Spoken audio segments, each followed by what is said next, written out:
various regulations. That would still apply to items that were made in other states. The exception would be if you had an item made here in New Hampshire. Correct. Would it be possible for law enforcement and other people that are concerned with enforcing these to be able to easily distinguish, given the requirement here, between an item that is accepted, that is purely a New Hampshire product, and one that is made elsewhere? And if it would not be possible to immediately recognize that difference, what complications do you think that would cause, and is there a potential solution for that? Well, it's supposed to be stamped on the body of the item that is made in New Hampshire. Anybody close enough to control such an item, take it away from the individual who has it, I would presume to be able to find if it had a made in New Hampshire mark on it.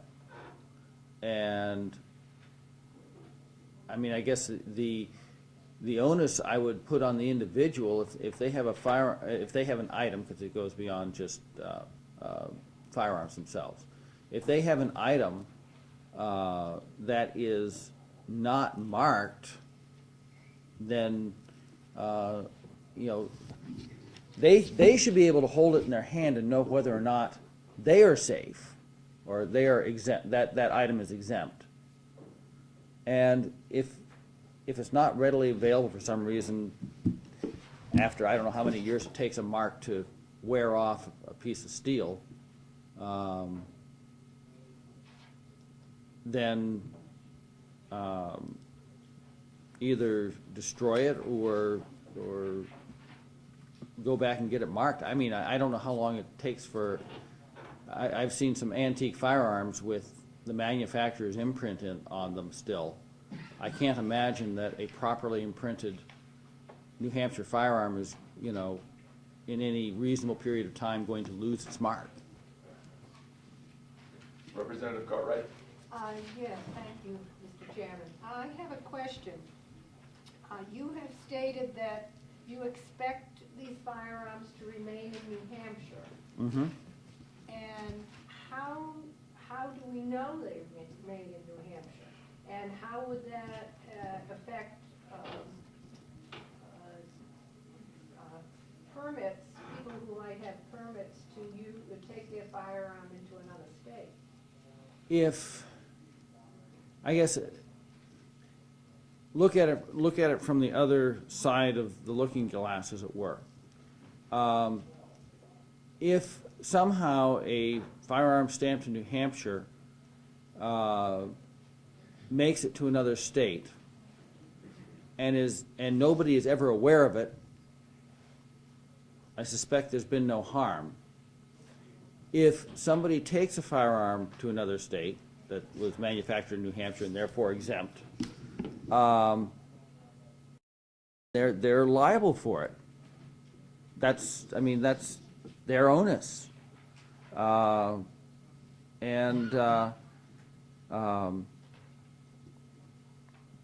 So I don't see that as, if you know you've got two firearms that are New Hampshire exempt and you've decided to leave the state, then you sell them to somebody in the state who wants such firearms.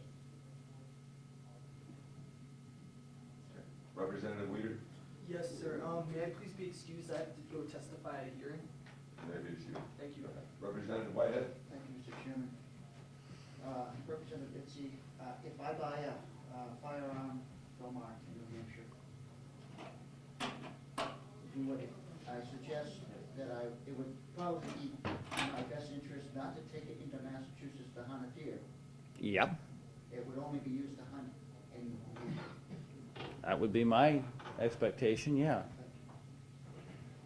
Representative Peckham. Thank you.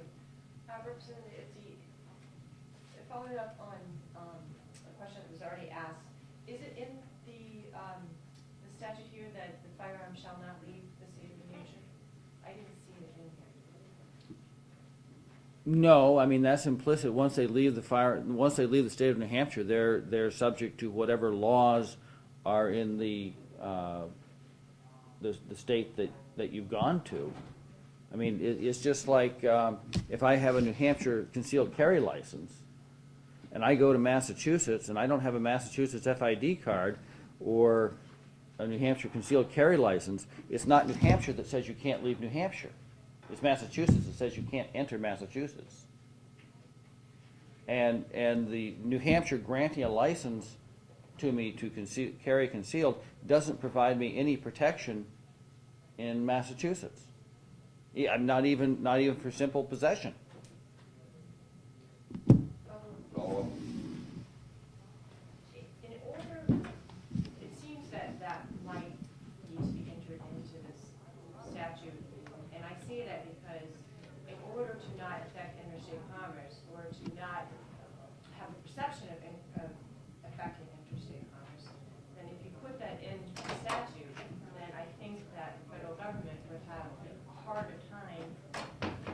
Objecting? Correct.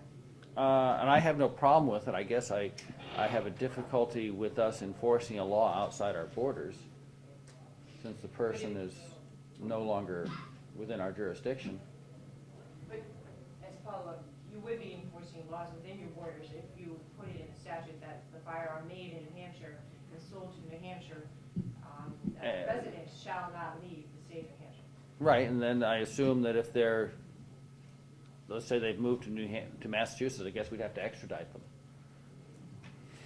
Point well taken. I've got a question for you, Representative Itse. And we have to move along, I think, to the other testifiers. We have someone in the back of the room.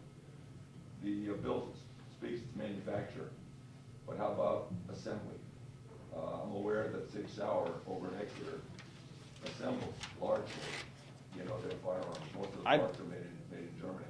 So how would we handle that? I believe, well, certainly, I believe it was worded in a manner to imply assembly, because it refers to parts. And those parts not exempt that have to come across U.S. borders. Remember, if something's coming from Germany, it's not crossing a state border, it's crossing a U.S. border. So that certainly gives them jurisdiction over those parts coming in. All right, two last questions here. Representative Cohen? You mentioned at the start of your testimony that this was in part inspired by the Wyoming law. And I actually, if you go look online, the Montana legislation is the... Maybe it was Montana, I may have misspoke.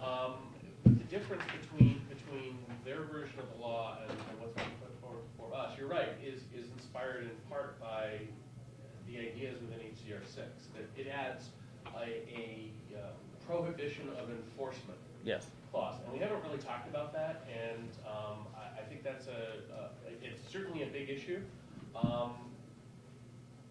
We're essentially saying that the federal laws shall not be enforced here, with the penalties of, in the case of agents of the U.S. government, a felony. Has that piece of legislation been enacted anywhere? And has that idea been considered in courts anywhere? Or is this essentially, it really is crossing new grounds, that even if the Montana bill goes forward, we still would have something that would have to go to legislation, go to the court system? Adjudication? Well, again,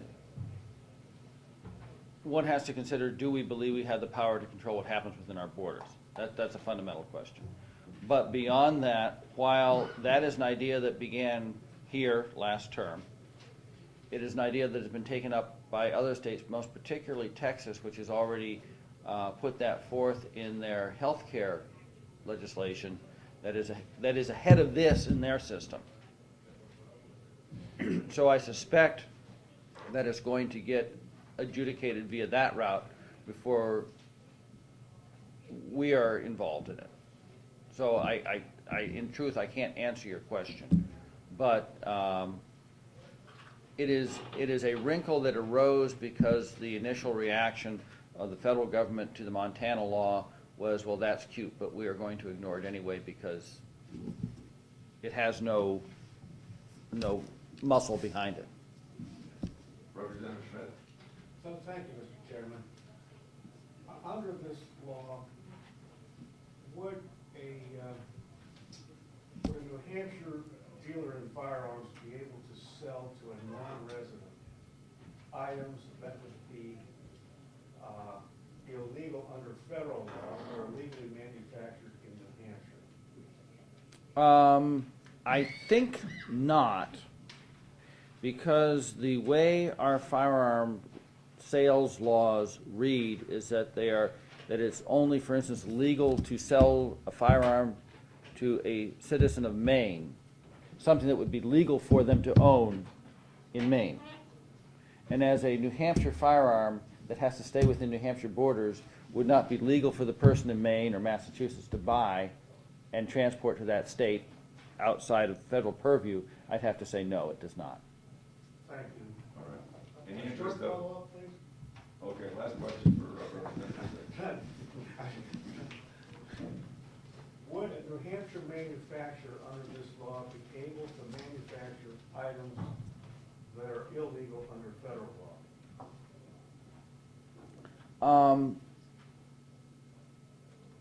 That is a hair-parsing, I